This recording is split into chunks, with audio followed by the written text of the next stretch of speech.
First, we will discuss about critical path method. Critical path method എന്ന് പറയുന്നത് is known as CPM. അതൊരു network ടെക്നിക്കാണ്. ഇത് എന്തിനാണ് യൂസ് ചെയ്യുന്നത് വെച്ചാൽ industrial situation like construction, manufacturing, maintenance etcetera. ഇത് നെറ്റ്വർക്ക് ടെക്നിക്സ് കൺസിസ്റ്റ്. ഈ നെറ്റ്വർക്ക് ടെക്നിക്ക് 3 കാര്യങ്ങളാണ് കൺസിസ്റ്റ് ചെയ്യുന്നത്. Planning the sequence of activities to be performed in a network. Plan ചെയ്യുക, ആക്ടിവിറ്റീസിനെ എന്താണ് ചെയ്യേണ്ടതെന്നുള്ള പ്ലാൻ ചെയ്യുക, പിന്നെ അതിനെ ഷെഡ്യൂൾ ചെയ്യുക, പിന്നെ കൺട്രോളിങ് ദ പെർഫോമൻസ്. അപ്പോൾ അവരുടെ പ്ലാൻസിൽ നിന്ന് ഒരിക്കലും ഡീവിയേറ്റ് ആവരുത്, അതുകൊണ്ട് തന്നെ പെർഫോമൻസ് കൺട്രോൾ ചെയ്യണം എന്നാണ് പറയുന്നത്. പിന്നെ പറയേണ്ടതാണ് CPM യൂസ്ഡ് എഫക്റ്റീവ്ലി. ഇത് എഫക്റ്റീവ്ലി യൂസ്ഡ് ചെയ്യുന്ന ഏതിലാന്ന് വെച്ചാൽ production planning, road systems and traffic schedules, communication network etcetera. ഇതിൽ ഈ CPMൻ്റെ റിലേഷൻഷിപ്പ് ബിറ്റ്വീൻ എന്ന് പറയുന്നത് അപ്ലൈയിങ് മോർ റിസോഴ്സസ്, അതായത് കൂടുതൽ റിസോഴ്സസ് ഷോർട്ട് ആൻഡ് ഡ്യൂറേഷനിൽ അവർക്ക് തന്നിട്ടുള്ള ജോലി, ഒരു പ്രൊജക്റ്റിൽ കുറേ റിസോഴ്സസ് ഒരു ചെറിയ കാര്യത്തിൽ ഉൾപ്പെടുത്തുക എന്നുള്ളതാണ്. And increased cost of additional resources. പിന്നെ പറയുന്നത് എന്താ വെച്ചാൽ സ്റ്റെപ്പ് ഇൻവോൾവ്ഡ് ഇൻ CPMൻ്റെ ഫസ്റ്റ് സ്റ്റെപ്പ് എന്ന് പറയുന്നത് എല്ലാ ആക്ടിവിറ്റീസും ലിസ്റ്റ് ചെയ്യുക, എന്നിട്ട് അതിന് ഒരു നെറ്റ്വർക്ക് ഡയഗ്രാം ഡ്രോ ചെയ്യുക എന്നുള്ളതാണ്. സെക്കൻഡ് സ്റ്റെപ്പ് എന്ന് പറയുന്നത് find the earliest event time. Find ചെയ്യുക ഏർലിയസ്റ്റ് ഇവൻറ്റ് ടൈം, അതുപോലെ തന്നെ ലേറ്റസ്റ്റ് ഇവൻറ്റ് ടൈം, അതുപോലെ തന്നെ of each event and show the network diagram. Each ഇവൻറ്റും അതുപോലെ തന്നെ അതിൻ്റെ നെറ്റ്വർക്ക് ഡയഗ്രാം ഷോ ചെയ്യാനും. പിന്നെ പറയുന്നത് കാൽക്കുലേറ്റ് ചെയ്യണം ഏർലിയസ്റ്റ് സ്റ്റാർട്ട് ടൈം, പിന്നെ ഏർലിയസ്റ്റ് ഫിനിഷ് ടൈം, പിന്നെ ലേറ്റസ്റ്റ് സ്റ്റാർട്ട് ടൈം, അതുപോലെ തന്നെ latest finish. Fourth step determine the float for each activity. Each ആക്ടിവിറ്റിക്ക് വേണ്ടിയിട്ടുള്ള ഫ്ലോട്ട് ഡിറ്റർമൈൻ ചെയ്യുന്നുള്ളതാണ്. പിന്നെ identify the critical activities. Identify ചെയ്യുക ക്രിട്ടിക്കലായിട്ടുള്ള ആക്ടിവിറ്റീസ്. പിന്നെ ഈ ക്രിട്ടിക്കൽ ആക്ടിവിറ്റീസിലൂടെ കടന്നു പോകുന്ന ഒരു പാസ് ചെയ്യുന്ന ലൈനിനെ ഡബിൾ ലൈൻസ് വരയ്ക്കണം. അതിനെയാണ് ക്രിട്ടിക്കൽ പാത്ത് ലൈൻസ്, അവിടെയാണ് ക്രിട്ടിക്കൽ പാത്ത് ഷോ ചെയ്യുന്നത്. പിന്നെ പറയുന്നതാണ് 7th സ്റ്റെപ്പാണ് calculate the total project duration which is the sum of duration critical path. അത് കഴിഞ്ഞിട്ട് ടോട്ടൽ പ്രൊജക്റ്റ് ഡ്യൂറേഷനെ കാൽക്കുലേറ്റ് ചെയ്യുന്നതാണ് ലാസ്റ്റത്തെ സ്റ്റെപ്പ്, CPMൻ്റെ ലാസ്റ്റത്തെ സ്റ്റെപ്പ് എന്ന് പറയുന്നത്. നെക്സ്റ്റ് ടോപ്പിക് എന്ന് പറയുന്നത് ഇമ്പോർട്ടൻസ് ഓഫ് CPM ആണ്. It's a critical path method is a good tool to use. Good ടൂളാണ് യൂസ് ചെയ്യാനായിട്ട്. ഇത് അസസ്മെൻറ്റ് ചെയ്യുന്നത് വെച്ചാൽ actual time versus planned time versus actual ടൈമാണ് CPM അസസ് ചെയ്യുന്നത്. ഇതെന്താ തരുന്നതെന്ന് വെച്ചാൽ നമ്മുടെ കറണ്ട് പ്രോഗ്രസ് അറിയാനായിട്ട്, ഇപ്പോൾ നടക്കുന്ന പ്രോഗ്രസ് എന്താണെന്ന് അറിയാൻ സാധിക്കും. This allows you to identify which items taking longer than accepted. ഇത് നമുക്ക് ഹെൽപ്പ് ചെയ്യും, ഏത് ഐറ്റമാണ് ലോങ്ങർ ടൈം എടുത്തിട്ടുള്ളത്, അക്സെപ്റ്റ് ചെയ്തതിനേക്കാളും കൂടുതലായിട്ടുള്ള ടൈപ്പ് എടുത്തിട്ടുള്ളതെന്ന് മനസ്സിലാക്കാനായിട്ട് കഴിയും. പിന്നെ പറയുന്നത് which are head and schedule and which jobs are right, അതുപോലെ തന്നെ ഏത് ജോബാണ് റൈറ്റ് ടു ട്രാക്ക് എന്നൊക്കെ അറിയാനായിട്ട് സാധിക്കുന്നതാണ് പറയുന്നത്. പിന്നെ പറയുന്നത് അഡ്വാൻറ്റേജസ് ഓഫ് CPM ആണ്. ഇതിൽ ഫസ്റ്റ് പറയുന്നത് demonstrate graphical view of any project. ഒരു ഗ്രാഫിക്കൽ വ്യൂ ആണ് എല്ലാ പ്രോജക്റ്റിനും കൊടുക്കുന്നത്. It helps to identify the most important task you have to manage. ഇത് ഹെൽപ്പ് ചെയ്യും നമ്മളെ ഇമ്പോർട്ടൻറ്റ് ടാസ്ക് ഏതാണെന്ന് അറിയാനായിട്ട്. To save your time and reduce time കുറയ്ക്കും, അതുപോലെ തന്നെ സേവ് ചെയ്യും ടൈം എന്നുള്ളതാണ് പിന്നെ പറയുന്നത്. It helps to compare planned and actual progress. ഇത് കമ്പയർ ചെയ്യാൻ പറ്റും, പ്ലാനഡും പിന്നെ ആക്ച്വൽ പ്രോഗ്രസ് നമ്മളൊരു കമ്പയർ ചെയ്യാൻ പറ്റുമെന്നാണ് പറയുന്നത്. പിന്നെ ഇത് ഡിപ്പെൻസ് ഓഫ് വൈസിബിൾ ആൻഡ് ക്ലിയർ. ഇത് മേക്സ് ഡിപ്പെൻസ് ആൻഡ് വൈസിബിൾ ആയിരിക്കും, അതുപോലെ തന്നെ ക്ലിയർ ആയിരിക്കും എല്ലാ ആക്ടിവിറ്റീസും എന്നാണ് പറയുന്നത്. പിന്നെ ഇതിൻ്റെ ഡിസഡ്വാൻറ്റേജ് എന്ന് പറയുന്നത് in CPM it's a difficult to estimate completion of time of activity time. The critical path method always clear in CPM for bigger project. CPM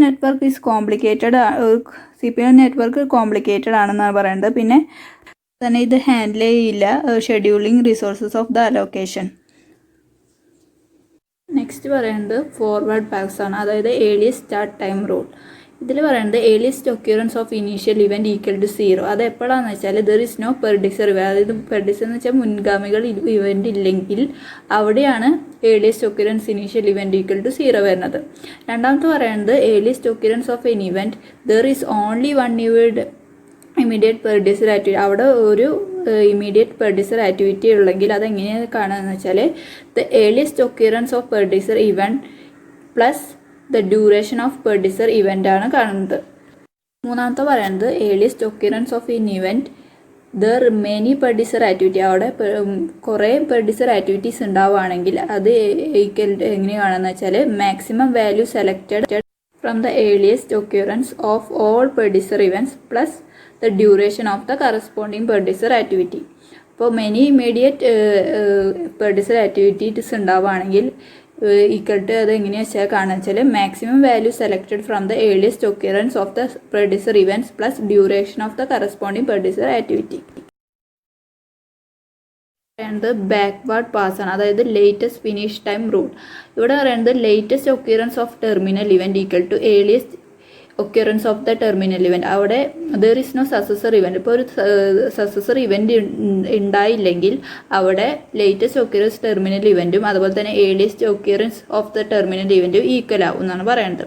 പിന്നെ പറയുന്നത് latest occurrence of event when there is only one immediate successor. അവിടെ latest occurrence ഇവൻറ്റിൽ അവിടെ one immediate successor ഉണ്ടായുള്ളെങ്കിൽ അവിടെ എങ്ങനെ അതിൻ്റെ equation പറയുന്നത് latest occurrence of all successor events minus duration of the successor activity. പിന്നെ പറയുന്നത് latest occurrence of event when there are many successor activities. അവിടെ കുറേ സക്സസർ ആക്ടിവിറ്റീസ് ഉണ്ടാവുകയാണെങ്കിൽ ലേറ്റസ്റ്റ് ഒക്യുറൻസ് ഓഫ് ദ ഇവൻറ്റിൽ അവിടെ എങ്ങനെയാണെന്ന് വെച്ചാൽ കാണുക വെച്ചാൽ minimum chosen from latest occurrence of all the successor events minus duration of each of the corresponding successor activity. പിന്നെ പറയുന്നത് EST, LFT, EFT and LST of activities. അതായത് EST എന്ന് പറയുന്നത് ഏർലിയസ്റ്റ് സ്റ്റാർട്ട് ടൈം, LFT എന്ന് പറയുന്നത് latest finish time, EFT എന്ന് പറയുന്നത് earliest finish time and LST എന്ന് പറയുന്നത് latest start time of activities. അതായത് EST of an activity equal to earliest of its tail event. അപ്പോൾ EST ഇവൻറ്റ്സ് അതായത് earliest start time of activity equal ആണ് earliest tail ഇവൻറ്റിന് equal ആണെന്നാണ് പറയുന്നത്. അതുപോലെ തന്നെ latest finish time of an activity equal to latest occurrence of the head event of the activity. അതായത് ഈ LFT ആക്ടിവിറ്റി ഈക്വൽ ആണ് latest occurrence of head event of the ആക്ടിവിറ്റിക്ക് ഈക്വൽ ആയിരിക്കും എന്നാണ് പറയുന്നത്. അതുപോലെ തന്നെ പറയുന്നത് earliest finish time of an activity equal to earliest finish time activity equal to എന്ന് പറയുന്നത് earliest start time of the activity plus activity duration. പിന്നെ പറയുന്നത് latest start time of an activity equal to latest finish time of the activity minus activity duration. Today I am going to take seminar on the topic PERT, Program Evaluation and Review Technique. PERT is a project management technique used to manage uncertain activities of a project. പ്രൊജക്റ്റിൻ്റെ uncertain activities manage ചെയ്യാൻ ഉപയോഗിക്കുന്ന project management ടെക്നിക്കാണ് PERT എന്ന് പറയുന്നത്. It was developed in the late 1950. It is the aim to reduce the time and cost of the project. 1950യുടെ അവസാനത്തിലാണ് ഇത് develop ചെയ്യുന്നത്. അതുപോലെ തന്നെ ഇതിൻ്റെ എയിം എന്ന് പറയുന്നത് പ്രൊജക്റ്റിൻ്റെ ടൈം അതുപോലെ തന്നെ കോസ്റ്റ് റെഡ്യൂസ് ചെയ്യുക എന്നുള്ളതാണ്.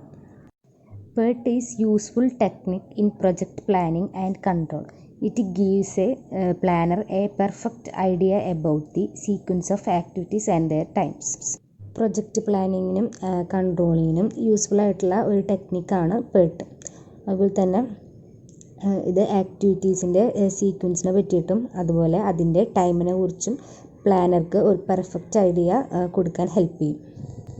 PERT is majorly applied for scheduling, organizing and integration of different tasks with a project. PERT മെയിനായിട്ട് അപ്ലൈ ചെയ്യുന്നത് ഒരു പ്രൊജക്റ്റിൻ്റെ ഉള്ളിലുള്ള ഡിഫറെൻറ്റ് ടാസ്ക് ഷെഡ്യൂൾ ചെയ്യാൻ അതുപോലെ തന്നെ ഓർഗനൈസ് ചെയ്യാൻ അതുപോലെ ഇൻ്റഗ്രേറ്റ് ചെയ്യാനൊക്കെ വേണ്ടിയിട്ടാണ്. It is a method of minimizing delays and interruptions. It help in coordinating the various parts of the overall job. എന്തെങ്കിലും ഇൻറ്ററപ്ഷൻസും ഡിലേസൊക്കെ ഉണ്ടെങ്കിൽ മിനിമൈസ് ചെയ്യാൻ ഹെൽപ്പ് ചെയ്യുന്ന ഒരു മെത്തേഡാണിത്. അതുപോലെ തന്നെ ഓവറോൾ ജോബിൻ്റെ വേരിയസ് ആക്ടിവിറ്റീസ് കോർഡിനേറ്റ് ചെയ്യാനും PERT ഹെൽപ്പ് ചെയ്യും. PERT is suitable for research and development project. അടുത്ത point, PERT is a management technique in which we try to excise logical disciplines in planning and controlling projects. പ്രൊജക്റ്റുകൾ plan ചെയ്യുന്നതിലും control ചെയ്യുന്നതിലും logical disciplines കൊണ്ടുവരാൻ നോക്കുന്ന ഒരു management ടെക്നിക്കാണ് PERT. It is a network technique which uses a network diagram consisting of events. Events consist ചെയ്യുന്ന ഒരു network diagram ഉപയോഗിക്കുന്ന ഒരു നെറ്റ്വർക്ക് ടെക്നിക്കിനെയാണ് PERT എന്ന് പറയുന്നത്. The main objective of the PERT analysis is to find out whether a job could be finished on a given date, that is to minimize the total time for a project. PERTൻ്റെ main objective എന്ന് പറയുന്നത് ഒരു നിശ്ചിത ഡേറ്റിൻ്റെ ഉള്ളിൽ ഒരു work finish ചെയ്യാൻ കഴിയുമെന്നുള്ളത് കണ്ടെത്തുക. അതാണ് PERT അനാലിസിസിൻ്റെ പ്രധാന ഒബ്ജക്റ്റീവ്. അതുപോലെ തന്നെ ഒരു പ്രൊജക്റ്റിൻ്റെ ടോട്ടൽ ടൈം മിനിമൈസ് ചെയ്യുക, അതും PERTൻ്റെ ഒബ്ജക്റ്റീവ് തന്നെയാണ്. PERT system is preferred for those projects or operations which are of non-repetitive nature or for those projects in which precise time determination for various activities cannot be made. Non-repetitive നേച്ചറുള്ള പ്രൊജക്റ്റുകൾക്കോ ഓപ്പറേഷൻസിനോ അല്ലെങ്കിൽ precise time determine ചെയ്യാത്ത പ്രൊജക്ട്സിനോ ആക്ടിവിറ്റീസിനോ ആണ് PERT system prefer ചെയ്യുന്നത്. In such projects, management cannot be guided by the past experience. ഇത്തരത്തിലുള്ള പ്രൊജക്റ്റുകളിൽ മാനേജ്മെൻറ്റിൻ്റെ past experience വെച്ച് guide ചെയ്യാനായിട്ട് പറ്റില്ല. The main assumptions in PERT is that activity durations are independent. That is, time required for one activity has nothing to do with the time for another activity. Activity durations independent ആക്കണം എന്നുള്ളതാണ് PERTലെ main assumptions. അതായത് ഒരു ആക്ടിവിറ്റിക്ക് ആവശ്യമായ സമയത്തിന് മറ്റൊരു ആക്ടിവിറ്റിക്കുള്ള സമയമായിട്ട് യാതൊരു ബന്ധവുമില്ല. അടുത്തത് time estimates. Time is the most essential and basic variable. In PERT calculations probabilistic approach is followed for time estimation. PERT കാൽക്കുലേഷനിൽ ടൈം എസ്റ്റിമേറ്റ് ചെയ്യുന്നതിന് probabilistic അപ്രോച്ചാണ് ഫോളോ ചെയ്യുന്നത്. Here 3 time estimates are made for each activity: optimistic time, pessimistic time, most likely time. ഓരോ ആക്ടിവിറ്റീസിനും 3 തവണ estimate നൽകുന്നുണ്ട്. അതിൽ ആദ്യത്തെയാണ് optimistic time, അത് denote ചെയ്യണ TO. പിന്നാമത്തെ പെസിമിസ്റ്റിക് ടൈം, അത് ഡിനോട്ട് ചെയ്യണ TP. പിന്നെ മൂന്നാമത്തെ മോസ്റ്റ് ലൈക്ലി ടൈം, അത് TM. ഈ 3 എസ്റ്റിമേറ്റുകളെ ബേസ് ചെയ്തിട്ട് കിട്ടുന്ന expected time TO + TP + 4TM / 6. ഈ ഫോർമുല ഉപയോഗിച്ചിട്ട് നമ്മൾ കണ്ടുപിടിക്കണം. ഫസ്റ്റത്തെ ദ ഒപ്റ്റിമിസ്റ്റിക് ടൈം എസ്റ്റിമേറ്റ്സ്, അത് ഡിനോട്ട് ചെയ്യണത് TO എന്നാണ്. This is the shortest possible time in which an activity can be completed under ideal conditions. അനുയോജ്യമായ സാഹചര്യങ്ങളിൽ ഒരു ആക്ടിവിറ്റി കംപ്ലീറ്റ് ചെയ്യാൻ കഴിയുന്ന ഏറ്റവും ചുരുങ്ങിയ ടൈമിനെയാണ് ദ ഒപ്റ്റിമിസ്റ്റിക് ടൈം എസ്റ്റിമേറ്റ് എന്ന് പറയുന്നത്. അതുപോലെ തന്നെ രണ്ടാമത്തെ ദ പെസിമിസ്റ്റിക് ടൈം എസ്റ്റിമേറ്റ്സ്, അത് ഡിനോട്ട് ചെയ്യുന്നത് TP എന്നാണ്. It is the maximum time that would be required to complete the activity. ഒരു ആക്ടിവിറ്റി കംപ്ലീറ്റ് ചെയ്യാൻ ആവശ്യമായിട്ടുള്ള മാക്സിമം ടൈമിനെയാണ് ദി പെസിമിസ്റ്റിക് ടൈം എസ്റ്റിമേറ്റ് എന്ന് പറയുന്നത്. നേരത്തെ നമ്മൾ പറഞ്ഞത് ഒരു ആക്ടിവിറ്റി കംപ്ലീറ്റ് ചെയ്യാൻ കഴിയുന്ന ഏറ്റവും ചുരുങ്ങിയ ടൈമാണ് നേരത്തെ പറഞ്ഞത്. ഇപ്പോൾ രണ്ടാമത്തേൽ പറയുന്നത് ഒരു ആക്ടിവിറ്റി കംപ്ലീറ്റ് ചെയ്യാൻ ആവശ്യമുള്ള മാക്സിമം ടൈമിനെയാണ് പെസിമിസ്റ്റിക് ടൈം എസ്റ്റിമേറ്റ് എന്ന് പറയുന്നത്. പിന്നെ മൂന്നാമത്തെ the most likely time estimates, അത് ഡിനോട്ട് ചെയ്യണത് TM എന്നാണ്. It is the time which the activity will take most frequently if performed a number of times. This time estimates lies between the optimistic and pessimistic time estimates. Number of times perform ചെയ്യുകയാണെങ്കിൽ പ്രവർത്തനത്തിന് ഏറ്റവും കൂടുതൽ സമയമെടുക്കുന്ന ഒന്നാണ് most likely time estimates എന്ന് പറയുന്നത്. ഈ time estimate ഒപ്റ്റിമിസ്റ്റിക്കിൻ്റെയും pessimistic time എസ്റ്റിമേറ്റിൻ്റെയും ഇടയിലാണ് വരുന്നത്. അടുത്തത് സ്റ്റെപ്സ് ആണ് നോക്കുന്നത്. അതിലെ ആദ്യത്തെ step, identify the events and activities and prepare a suitable network for the given problem. ഇവൻറ്റ്സും ആക്ടിവിറ്റീസും ഐഡൻറ്റിഫൈ ചെയ്യുകയും അതുപോലെ തന്നെ തന്നിരിക്കുന്ന പ്രോബ്ലത്തിന് സ്യൂട്ടബിൾ ആയിട്ടുള്ള ഒരു നെറ്റ്വർക്ക് പ്രിപ്പയർ ചെയ്യുകയും വേണം. പിന്നെ രണ്ടാമത്തെ step, events are numbered in ascending order from left to right. Events left നിന്ന് റൈറ്റിലേക്ക് അസെൻഡിങ് ഓർഡറിൽ നമ്പർ ചെയ്യും. പിന്നെ മൂന്നാമത്തെ step, Obtain the various time estimates for each activity. There are most likely the pessimistic and the optimistic time estimates. ഓരോ ആക്ടിവിറ്റിക്കും various time estimates obtain ചെയ്യണം. അതാണ് ഈ മൂന്നെണ്ണം. മോസ്റ്റ് ലൈക്ലി അത് ഡിനോട്ട് ചെയ്യുന്നത് TM ആണ്. പിന്നെ ദ പെസിമിസ്റ്റിക് അത് TP and the optimistic TO estimates. പിന്നെ ഫോർത്ത് സ്റ്റെപ്പ്, ഓരോ ആക്ടിവിറ്റീസിൻ്റെയും എക്സ്പെക്റ്റഡ് ടൈം കമ്പ്യൂട്ട് ചെയ്യുക. അത് കാണാനുള്ള ഇക്വേഷനാണ് അതിൽ പറയുന്നത്. TE = TO + 4TM + TP / 6. അഞ്ചാമത്തെ, using the expected activity time estimates determine the earliest event time and the latest event time for each event. Expect ചെയ്യുന്ന time estimate use ചെയ്തുകൊണ്ട് ഓരോ ഇവൻറ്റിനുമുള്ള ഏർലിയസ്റ്റ് ഇവൻറ്റ് ടൈമും അത് ഡിനോട്ട് ചെയ്യുന്നത് TE, അതുപോലെ തന്നെ ഏറ്റവും ലേറ്റസ്റ്റ് ഇവൻറ്റ് ടൈമും ഡിറ്റർമൈൻ ചെയ്യണം. അത് ഡിനോട്ട് ചെയ്യുന്നത് TL.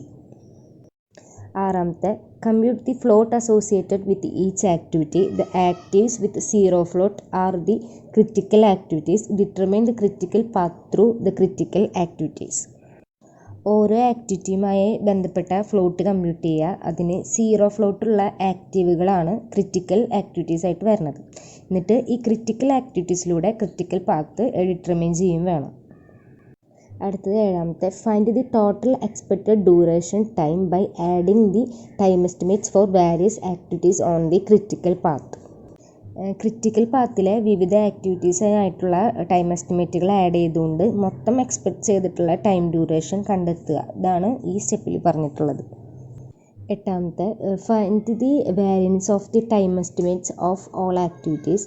Variance of each activity = TP - TO / 6 whole square.